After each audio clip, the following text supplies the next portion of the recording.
Niyo po yung ano na maka-attend. So maraming nag-yes, but syempre yung last moment na biglang may nangyaring instances. Wala si Ate Elaine kasi namatayan sila. Yung iba may other issues, pero thankful ako kasi I have served UTEC ng 7 years. Nakasama ko kayo. Si Ate Nora Bel, si Ate JJ ang pinakamatagal. Tapos si Nurse, tapos si Jess. So dito talaga ako nagkaroon ng family na sabi mo nga, pangatlo kayong family. Family ko, church family, tapos yung Bible study. No, yung iba dito, dalawa dito yung hindi nakaka-attend kasi ibang schedule ng shift. No, pero thankful ako kasi kahit ganon, binigyan nyo nun. Sabi ko nga, hindi ako nag-expect ng any other gift. Ang gusto ko lang is maka-attend kayo kahit once sa church. So, thank you. May online naman, may online. So, sabi ko nga, even though nawala na ako sa UTEC, may online Bible study pa din tayo. Yes. So, bibigyan ko po ng kung 12:30 pa din tayo, pero na-try po natin na ibang araw para at least hindi po kayo pagod at pwede kayo makapagpahinga. Replay. No, so, yung iba, i-add ko kayo sa GC dun sa group ng Bible study para at least makapakinig kayo ng salita ng Diyos. So, sabi ko nga yun sa church, hindi siya religion.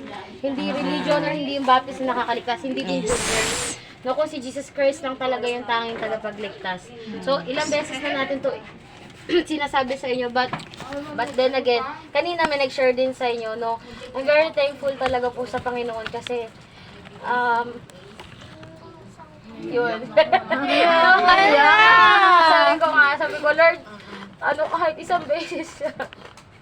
Sabi ko, makapag-attend sila ng church kasi sabi ko, I extended my render sa company, not because of the money.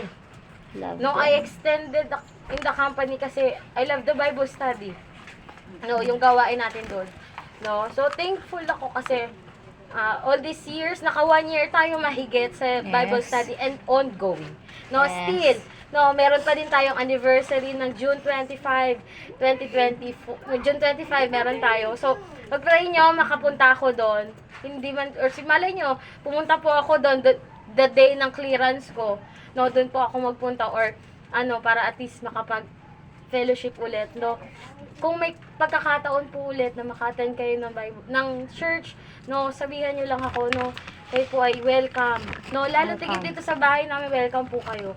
No, sabi ko nga, pag may kailangan kayo puntahan or sabihan niyo lang ako. You are welcome in our house. No, always welcome in our church. No, you are family already. No, hindi lang po kayo basta kaibigan sa akin. Pamilya ko kayo. No? Yes. So, yan yung iba po dito. Wala lang yung absent lang yung siblings iba. Yung iba po, no, kasama, sabi ko nga, pag tayo anak na ng Diyos, tayo magkakapatid na sa pananaw sa Panginoon, sa pananampalataya.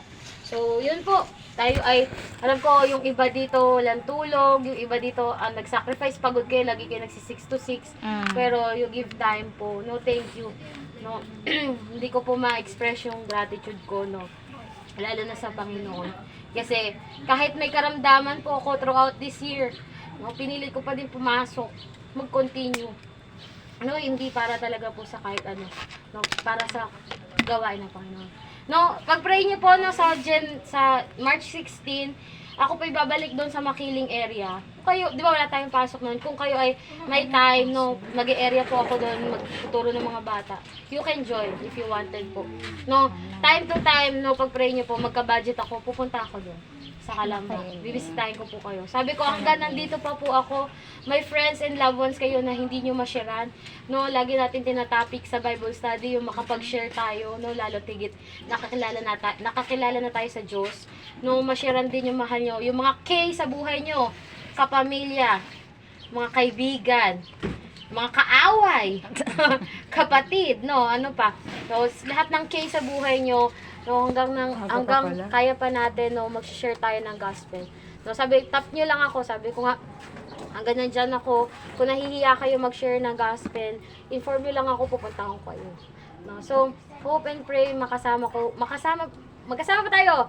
No, and last announcement lang, starting tomorrow, no, starting tomorrow, magba-Bible study na po ako, hanggang matapos po ako. No, every day po yung Bible study natin starting tomorrow hanggang March 22. Bakit po? Mamimiss niyo ako eh. No, yan hanggang March 20 po. Tatapusin na yung Bible? Ha, hindi naman.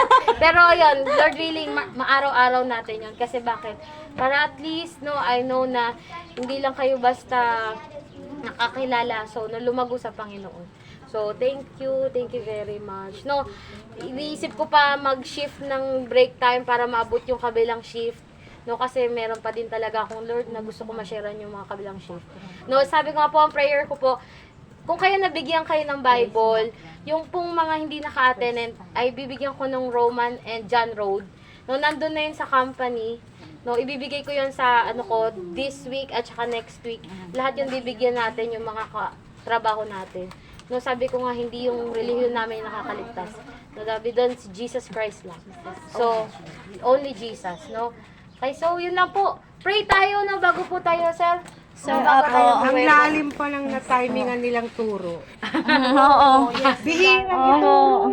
Nandun na po kayo sa ending nun eh.